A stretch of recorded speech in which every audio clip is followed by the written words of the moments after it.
give everybody a minute to get in here.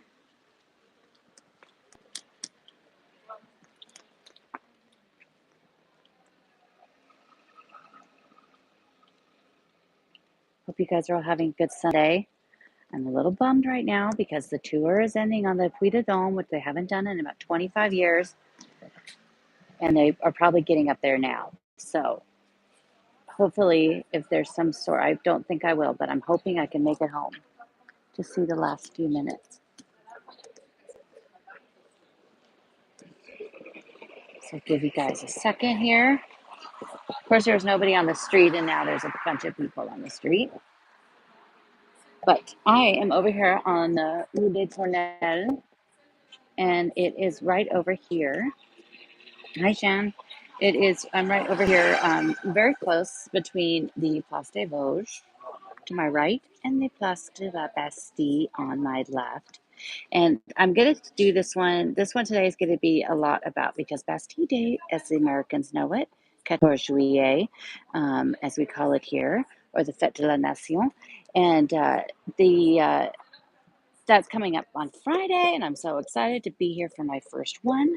And but we're going to do that again over in this area in a few weeks, because it's going to be the anniversary of the Three Glorious Days, which is a big deal, which it actually has more to do with that the column, the July column as it is called, has more to do. So I've got to break it up, otherwise we'd be standing in front of it the entire time. So we're over here at the Rue des Tournelles, and just to my right is this building that I'm dying to get into someday. It is the synagogue of the Marais. I don't even know if I could get this whole thing in here.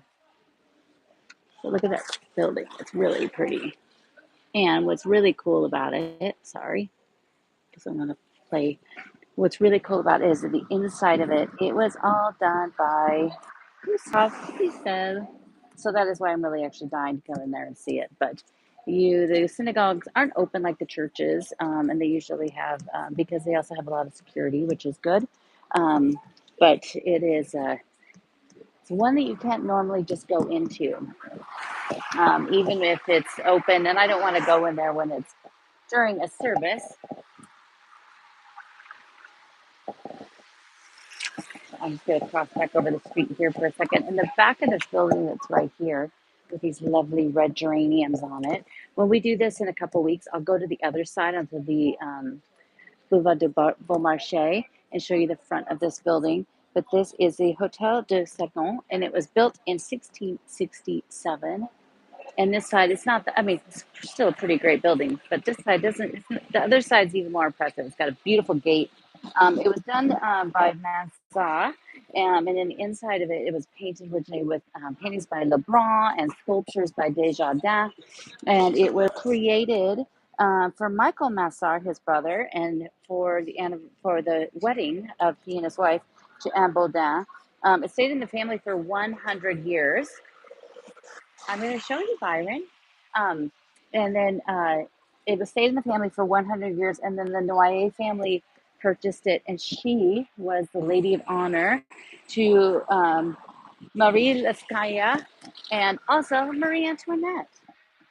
So when you had those spots there in the court, you usually also got titles and money and properties and everything. We're going to zig back and forth down the street here.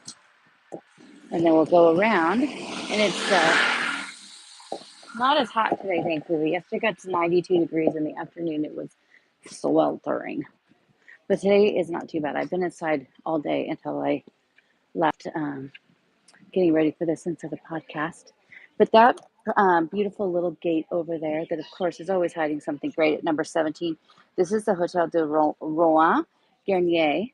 And it was built in 1605. So everything around here, because the Place des Vosges, when we did that one from before, hi Angela, when we did that one before, all of that area around the Place des Vosges was originally created by Henry IV, because he wanted them to actually put in a bunch of silk manufacturers and silver, because he wanted to kind of compete with the other things that were happening in France. So a lot of this area, that's why it is. There's all these, counts and marquises and everybody that had their properties here. But the Roland, originally he was a Louis the 14th's advisor, but then the Cheval de Roland in 1674 got in trouble because he was plotting against Louis the 14th, and so he was of course arrested and thrown into the Bastille, which is where we're going to go to today, just right around the corner. And that is where he was killed. And he was arrested and killed in December of 1674, off with his head, right there on the Rue Saint Antoine. So don't worry, Byron and Juan. I'll walk you right by. I'm glad you guys woke up in time. I'll walk you by your place. You stay.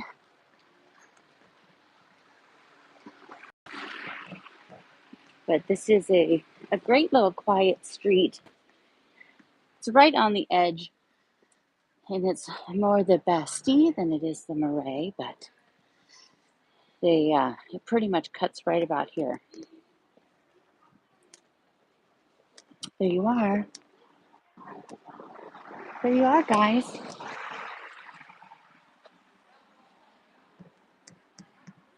There's your little door. It'll be ready for you here in a couple months when you get here.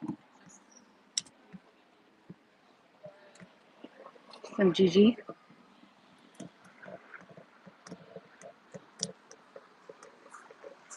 I'm sure you've been to all of these restaurants on the street. With that beautiful Haussmannian building there. So yeah, it's a little toasty. It's a little muggy, but not as bad as yesterday. But then the next 2 days are going to be toasty yet again.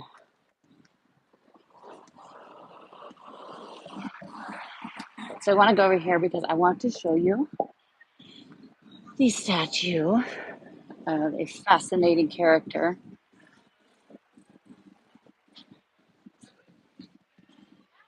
A gentleman named Auguste Caron de Beaumarchais. And here he is right over here. But before we do that, I don't know if you saw on my Instagram, I think it was a week or so ago, I shared a very famous black and white photo, and it was done. Byron. So I posted this photo that Willie Ronis took of this couple, and he took this picture at the top of the column, the July column at the Place de la Bastille, and he did this in 1957. And he saw this couple, and they were up there kissing, and he took a picture of it, but by the time he got around there, they were already gone. And so he didn't really get to talk to him. And we have to go back and find it on my Instagram feed because it's a really great story. It's really, really sweet. But he ended up coming back, and he did a photography exhibit, and the couple ended up seeing this and coming to say, hey, that was us 30 years ago that you took that picture of, which is pretty amazing. But what's really cool about the story is that they later ended up coming, after they did that, they were from Alsace and they came to Paris, and then they decided to open a restaurant. And the restaurant that they opened was this one that says Bistro Antoine. And it just changed hands in the last few years, which is kind of a bummer because I would have loved it if that was still them. But that is a restaurant. And so if you read that story again on my Instagram feed, go check that out. And then when you come, Byron and Juan, you'll have to go there. But this guy right here is Mr. Beaumarchais. And Beaumarchais was a bit of a cad of a fella. His father was a watchmaker, so he became an apprentice of his father for a while. Then he decided he didn't want to do that anymore. And he ended up being a spy. He was an arms dealer, and then he was also a playwright. So most people, I think, know him mostly because he was a playwright, and he wrote The Marriage of Figaro. But he also was married quite a few times. He was married 3 times, and the first woman that he married was a woman named Catherine Aubert, and she was a widow, and her last name was Beaumarchais. And so he decided to change his name later to Beaumarchais, kind of adopting her name. But they were married and she was older than him. And then 2 years later, she mysteriously dies. And so then he keeps going along. He gets a second wife, Madame Levesque. She died 2 years later at 39 years old. He ended up getting a job for the king, Louis XV. He at first was his private secretary, and then he became the harpist teacher to his three daughters that were really amazing musicians. And then he later married a third wife, and guess what? She actually outlived him. So but he became very, very wealthy because of all of these marriages. But look, he's quite handsome. Look at his face. He's quite the dashing, handsome man. And the street right around us is the Boulevard de Beaumarchais, and it's because he used to live right over here. So he had a very large house because he became very, very wealthy from all of these wives he had. And his house would have been just right over here, but it was demolished when they were taking care and building a canal Saint. So we're going to head over here, over to the Bastille, Place de la Bastille. And it's Bastille, not Bastille. Bastille.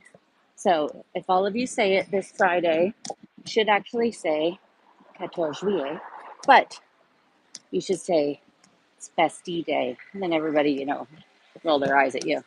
But at least you said it correctly. So they just redid everything out here. They made this much more of a park, a paved park, but much more of a park that you could walk across. Before it was a little treacherous getting out there.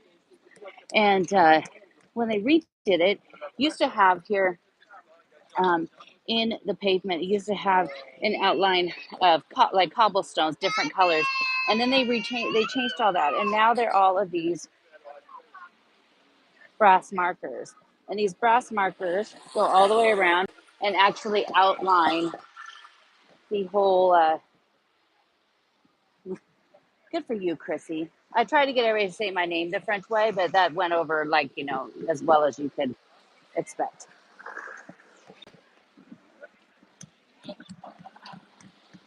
But they put all the markers back instead of the cobblestone. So now it's all these brass markers and they outline the entire Bastille. So right here, the Rue Saint Antoine, which is where we are, where we just walked from, that is what the Rue de Rivoli changes into.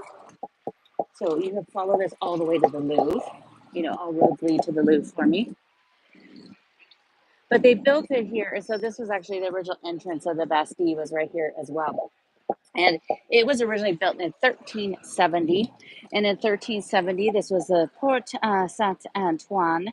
And this was a fortified wall of Charles V. There it is up there. Isn't it pretty? I love the golden top, which they had cleaned all of this and redid all this. It's, I think maybe my first time here, when I was so excited to come see it, it was all, I think, covered as these things happen. But the Charles V wall was right here, and it had 8 towers. Originally rounded, it had 4 towers, and they added 4 more. So there's 8 towers around it, and on the side of one of these buildings. Okay, here's something funny though. So see up here, I don't know if you see it. Let me just try to zoom in. I can zoom in. See that little thing there that's supposed to say that it has a date, that it's supposed to say that it was hit with a cannon in 1789. But guess what? This building wasn't here. This building wasn't even here there. Because you just look to your right a little bit, and there's another marker that is 1871. But this building is definitely very Pasminian style, which was not during this period of time. But up here, you could see, this is where I first met my friend Jack. So here you can see this plaque that shows the Bastille. And so that's what it's just not mentioning, that it was right here. And all of this, the storming of the Bastille, which is what we'll talk about, that everybody thinks the Bastille Day is because of that. It's actually not. But it was right here. So that's why you have all of these great markers that are around the base here. And we're going to cross, go across the street. But they just finished this just about a year and a half ago. They finished this whole area, which is really great. There's always skateboarders and cool kids out here. And then you have the Bastille Opera House, which is where the operas actually are. The Palais Garnier, or the Opera Garnier that some people call it, actually doesn't do operas. They only do ballet there. So they do both at this one, and this one's much larger, of course.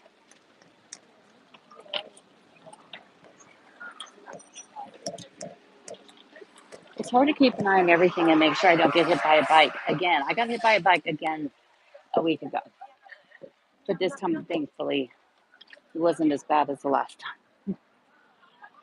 So here we are. Look at those little misters. Like if that would feel good. So when the Bastille prison was here, and it was built in 1370, and the eight towers, so the eight towers all had a different name, and we're going to go see the one tower that is left. That's where we're going to head down to. But there was the corner tower that they called it. There was also the chapelle, the chapel, because was sitting where a chapel used to be. Oh, look at how fun that is. There was also the treasury, which during under Sully, who was under Henry IV, they decided to move the treasury there. And then after Henry IV died, his wife Marie de Medici, who we've talked about a lot, she basically spent all the money from the treasury. There was the Comté, not the cheese, but named after a count. And then there was the Bouteille, and that was where it was named after the gentleman that was doing the work on it, and he decided to jump off of it, killing himself. But that's also where the Man in the Iron Mask was held. And that's always, if you've read the story by Dumas or you've seen that TV show Versailles, there's all sorts of theories about who the prisoner in the Iron Mask actually was. Then there was also the Bazinier Tower, and that was named after the gentleman that worked in the finance ministry, and he worked with Nicolas Fouquet, who is another character I'm obsessed with, who was arrested by Louis XIV because he was jealous when he saw the Vaux-le-Vicomte and threw him in jail because he thought, of course, he must have been stealing all that money from me, but he actually inherited a bunch of money. There was the Well Tower and then the Liberty Tower. And the Liberty Tower got that name because in 1380 it was attacked and everybody was screaming outside, Viva Liberté. And so it was got the Liberty Tower. And that is the only one that we see that still remains today. In Under Louis the 11th, the Bastille started to use it as a prison. It could have up to at one point 1,400 prisoners, but on that fateful day in 1789, there was only 7 prisoners, which is, I think, a huge fact that most people aren't aware of when they hear the storming of the Bastille. I think they envision, hundreds and hundreds of prisoners running through the streets. But the Bastille prison was also mostly used for very highbrow prisoners. So Voltaire was held there for a while. Of course, Nicolas Fouquet and the Man in the Iron Mask. There was quite a few, and they could pretty much like go where they wanted to within the prison. They'd sit down and have lovely meals. People could come visit them. They could communicate with anybody. So it was kind of like, when Martha Stewart went to what did they call it? The country club, the country club prison. I think the Bastille, at one point, it did get worse. Cardinal Richelieu loved to use it specifically just to kind of lock his own prisoners up. We could just get that cloud. It's not as gray as it looks like on the screen. It's a little bit whiter out. Um, but in 1789, as I said, on July 14th, so what happened was all of these revolutionists, they went to Les Invalides, to the Musée de l'Armée. And that when they were there, that is when they went in there to steal the cannons and all of the guns and everything else. But they were pretty smart because because they kept the ammunition separate. So all of the ammunition and the powder was held over here at the Bastille prison. So when they came over here, that's what they were coming over to get. It wasn't like some big liberation of the prisoners and we're going to let all these people go. And it was just really just to come here and get the gunpowder and the ammunition. And most of the prisoners that were in here were here for under counterfeit charges. And they even made up afterwards because when they realized that the people that they let out, it wasn't exactly like they weren't, liberating some some prisoner that they everybody loved. They made up a story saying that the man they found there was hairy and sick and his bleeding, and I just like made the worst story to make it sound like they really did, they really did something for the people by helping liberate this guy. um, but at the same time, they were tossing out the windows of the prison. They were tossing out furniture and the archives and everything. And guess who was here? Good old Beaumarchais. He was here and he was coming around and he was picking everything out and he was getting the furniture because he lived right here. Basically was living kind of closer to right over here where we are. He was picking everything out in the archives and taking it back home. Later, they did get a lot of the archives back, but some things were lost. The archives in the city of Paris, and we've talked about Hotel de Ville too. Basically, when the fire in 1871, during the Commune, the Bloody Week, when they went and burned Hotel de Ville, it pretty much destroyed every birth record or anything that the city had. So, I think now things are on computers, but still, that could also go down too. So the next day, on July 15th, a gentleman named Pierre Poli the city gave him the contract to come down over here and start taking everything apart and doing what he wanted with the stones. So he actually started selling it. He took pieces of the stones and sold it to people. Some of these were cut down and they created little tiny models. Well, they're not little tiny. Actually, I was surprised at how large it was because there's one in the Carnavalet Museum, which is really cool to see. You also see a key in there. You see a bunch of the stuff. On the very top floor of the Carnavalet is all about the revolution, and it kind of starts there with everything that happened on July 14th. And then some of the stones were used to build the Pont Louis XVI, which is the Pont de la Concorde now. Most of those stones, the bridge has been redone so many times over the years that most of those stones probably have been replaced, but it's still kind of cool to think that they might be down in there. So when the Bastille prison um, was completely torn down, it took 10 years for them to completely remove the whole thing. And then over time, they were trying to figure out what to put in here. And of course, right after the revolution, we have Monsieur Napoleon. And so he wanted to do something that he was going to dedicate, of course, to, something closer to what he wanted to do. And originally he wanted to do a big art chair. But that ended up becoming the Arc de Triomphe du Carrousel that's right there by my love, the Louvre.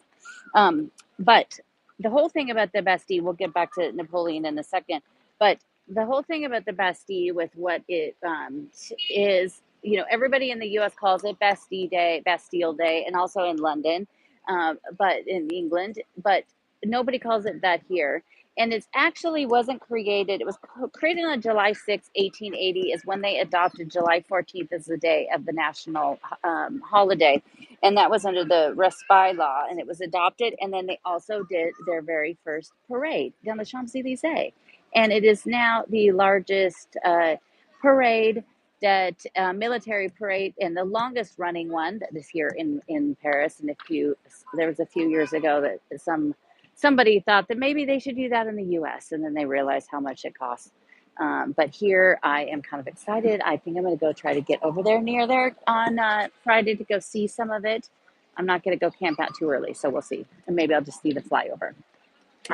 But 1 year later, after the storming of the Bastille in 1789, 1 year later, on the same date, July 14th, 1780 or 1790, over at the Champ de Mars, over there by what we know is where the Eiffel Tower is now, they had the Fête de la Fédération, and that was a big event. They thought they'd do it on the 1 year anniversary of the Bastille, and Louis the 16th was there, and Marie Antoinette was there, and her son was there, and they all got a huge round of applause, and they just loved them. And he took an oath, and she basically said, got up and talked about her son, and they were saying, Viva, Louis says, and Via Marie Antoinette. And we all know what is going to happen shortly thereafter. So it didn't go so well. And so that is actually when they voted to create July 14th. That is why they picked the date. They didn't pick the date because of the Bastille. They picked the date because of the Champ de Mars. So you could take that to your, for the 14 Juillet party that you're going to go to in the U.S., hopefully. Nobody ever did anything. It was always this sad little thing that I would always try to celebrate. And they would do something for the Alliance Francaise in Portland, and they'd always do it on the weekend before. And as a former recovering event planner, I went one time and never could go again because there was all these things that I was like, I don't understand why you're doing this. Why didn't you do this? So I couldn't go again. But that was the date. That is why they decided to do that. It also gets confusing because a lot of times people see one of my favorite paintings in the Orsay is a painting by Monet, and it is the Rue de la Montorgueil, and that painting is of down the street with looking out with a sea of French flags. And that was when they did that on June 30th, 1878. And that was picked because it was 8 years after the siege of Prussia. And they thought maybe we needed to do a day to try to get everybody more excited and back into, being patriotic. So they picked that date and told everybody they had to. What if this was a really long baguette? That would be amazing. They told everybody, we're going to have this huge day and decorate everything with the French flags. And so after that, because that was so successful, and that's why they decided to create a national holiday. But a lot of people think that painting, and he did one that's also Rue Saint Denis, that's very similar to that one. But the Montorgueil is my favorite one.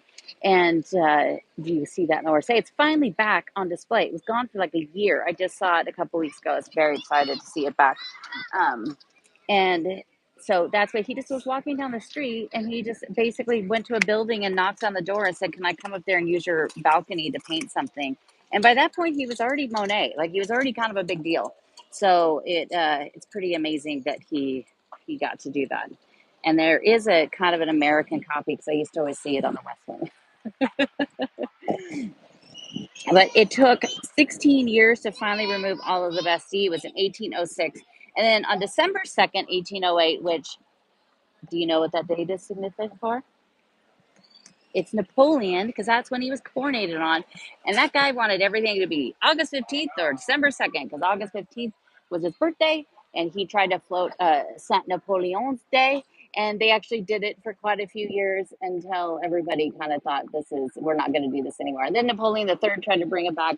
And then once that stopped, and that's when they started doing the 14th of July. There's all these great markers here, but we'll talk about those. Oh no, don't do that. We'll talk about that in a few weeks. I mean, I kind of love that it was Saint Napoleon Day. I'm going to try to bring it back. We'll walk around here. Even though, I think I feel some raindrops. But we'll come back up here on the 30th in just a couple weeks, and I'll tell you about all of this, because most people think that poor Bastille, it's full of misconceptions. A lot of people think that this all is because of the Bastille in 1789, but this actually was built for the Three Glorious Days, which is 1830, which everybody should know, because the very famous painting by my love Delacroix is of that revolution in 1830.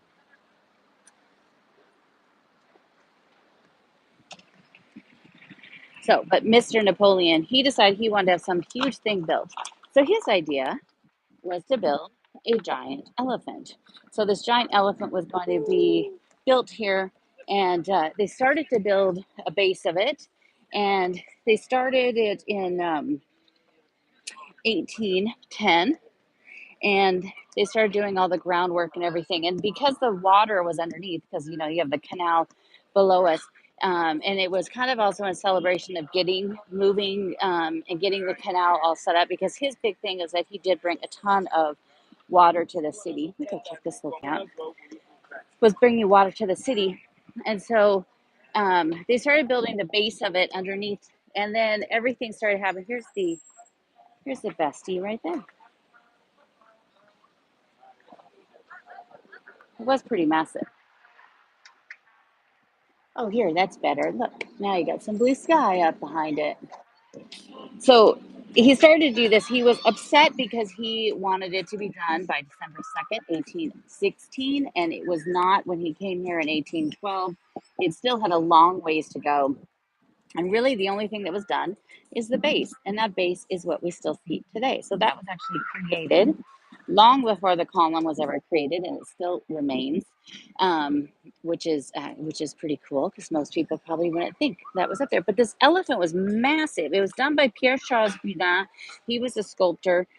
He stopped working on it in 1815, but they ended up doing this massive one out of plaster and wood.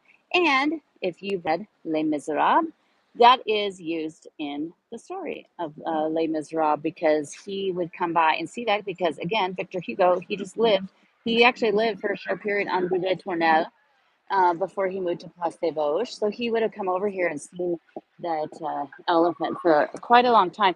And the reason he picked an elephant, because at the time, this was after his Egyptian campaigns, and he was obsessed with everything that was from the Middle East and the East. And he just thought, why not? Why not just make it a giant elephant? And there's some really cool drawings of it online. I'll put some pictures of it. Here's some more of these markers. I'll put some pictures of it because there's some really cool engravings and pieces of art. But this thing was, I mean, this elephant was going to be massive, and it was going to be a fountain.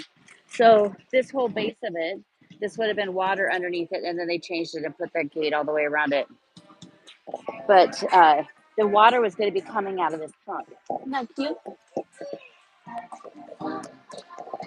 Let's see here. This is a treacherous area to try to get across. But we're going to head over here down Boulevard Henri Cat, because why not? I love Henri. But that is where we're going to find one of the remains. In 1825, they were going to build another statue there, and it was going to be dedicated to the city of Paris. And then around it was going to have bas reliefs dedicated to the major rivers of the city. And they were already done and created, and then later destroyed, which is a big bummer. But again, we'll come back on the 30th, that's Sunday the 30th, and I'll tell you even more about the column, and then some of the fun things around it. Like, did you know there's mummies down there? You'll have to wait. If you want to know more about all that fun, interesting Egyptian facts, you should follow my friend Angela. She even wrote a fantastic book about mummies. And maybe I'll get her to come on here with me one day. Hint, hint. But we're going to head down here. This is the Boulevard Only Cat. I remember one time I stayed at the very end of Boulevard Saint-Germain, on this far end down here, because this basically turns right into Boulevard Saint-Germain. And I walked down here, and it was like, I think it was like May 1st, which was not the best day to come down here because it was during a protest. Okay, she needs some wedding dresses. There you go. That one's pretty.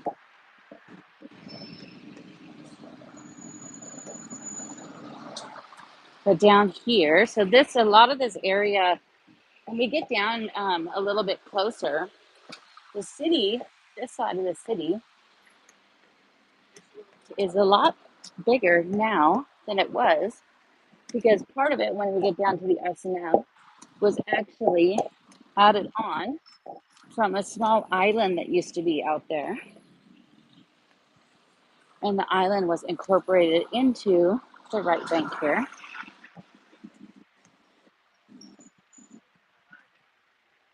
And then right over there in the corner is, we're going to walk by here, because this is right around here. This is known as the Convent Celestin.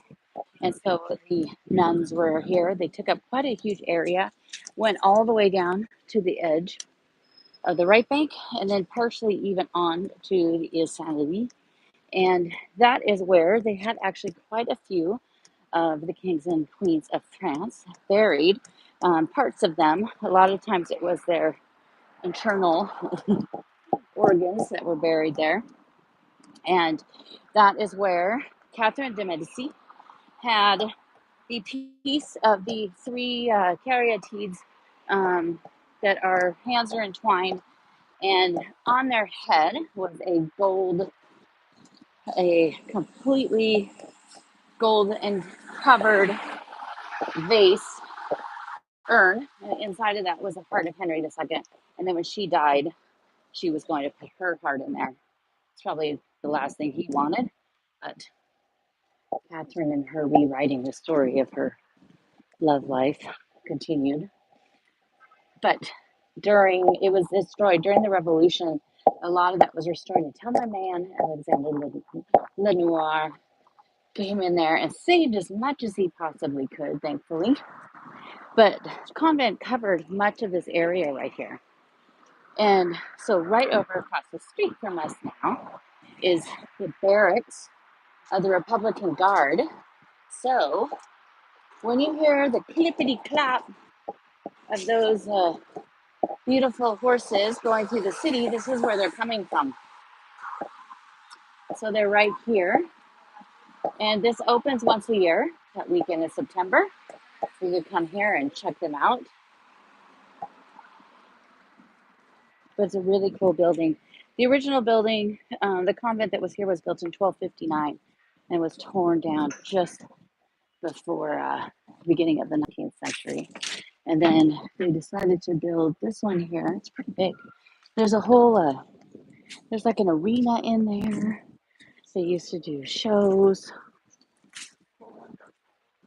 I want to come just sit here one day and see all the horses coming in and out. But isn't it a pretty building? It's done by Jacques Hermont, who was an architect in 1890. And some of them live there. You can see some of them dry their laundry. So this is the barracks.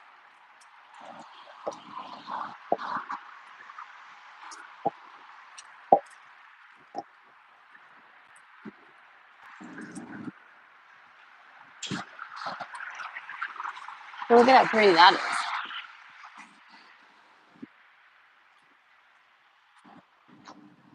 The Quartier des Célestins.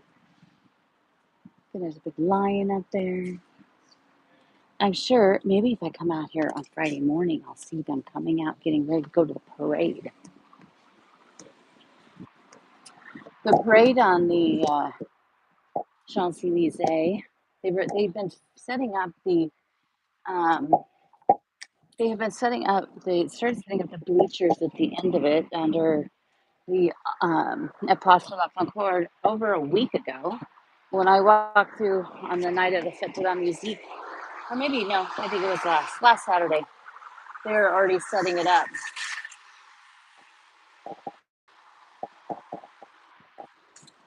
Angela, I know you're coming in October, but this is a good September next year. Probably a good time to come.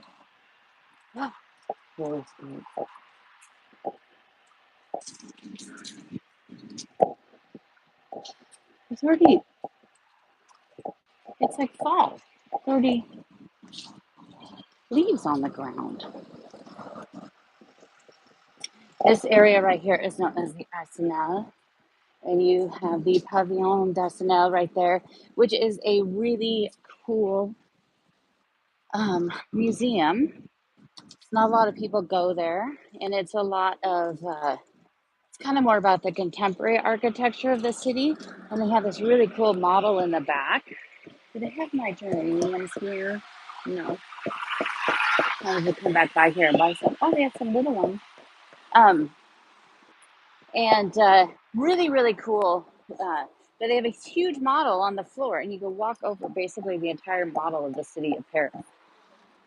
But they do some really cool exhibits. Again, nobody really goes there, but it is really cool. And the building itself, over here, you see it there with the green flags on it hanging down.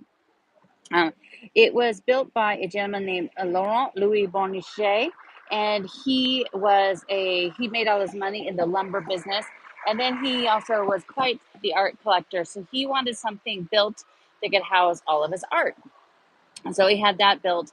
I had spent a couple years ago when I learned that fact, probably a day and a half scouring the internet and all my books, seeing what happened to that art collection, and could not find anything. But maybe I should look again because I was dying to know what happened to all of it. But he had that created, and then it ended up coming over to the city. It was built in 1879, and then in 1930s, after he died, they ended up becoming to the city, and then the city made it into the museum. But it's also kind of one of those really great teaching museums. So a lot of people go in there to study that are architectural students. And it was right here. So this whole area right here was the Ile Louvier. So it was just this tiny island. There was a lot of islands. Even Ile Saint Louis was made up of 2 islands. And not only that, but Ile de la Cité at the very end of it, the tip of it, that's towards the Pont des Arts. There's also another little island, and they kind of put those together. So it looks like a lot of this is covered up. But this right here, which is years ago, I don't know, 7 years ago when I discovered this, and I freaked out when I came over here to see it. So this right here is the base of the tower, the Liberty Tower from the Bastille, which is just, of course, straight down the street.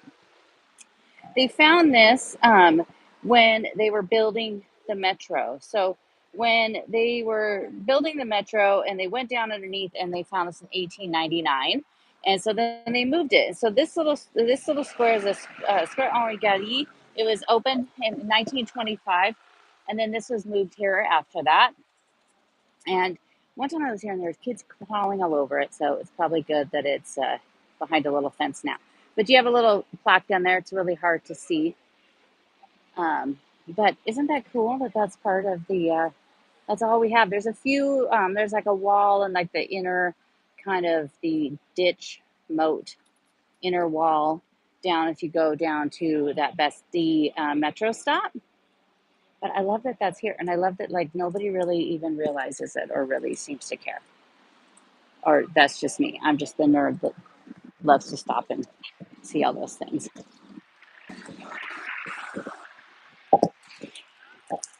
So we're gonna walk over here. I'm gonna take you guys to the very tip of the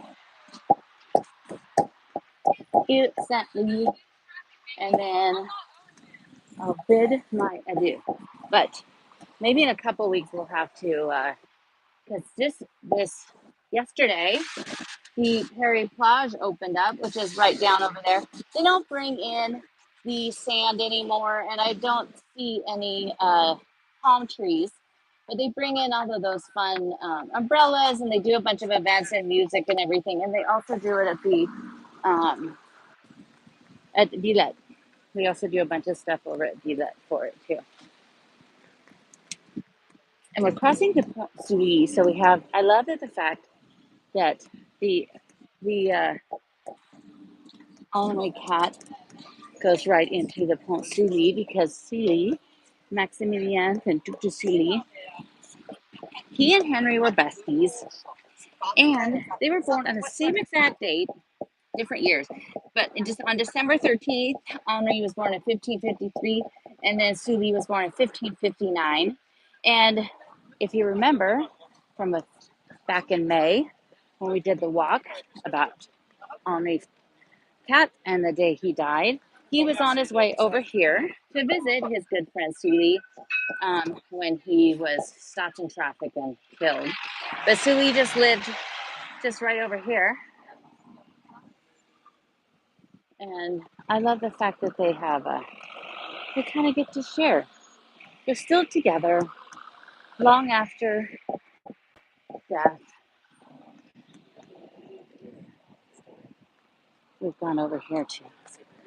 That, the massive Hotel Lambert was bought earlier this year for millions and millions. It was bought by the guy that owns Free, which is the cable and phone company. And he bought it for a ton of money, of course, from the Saudi prince.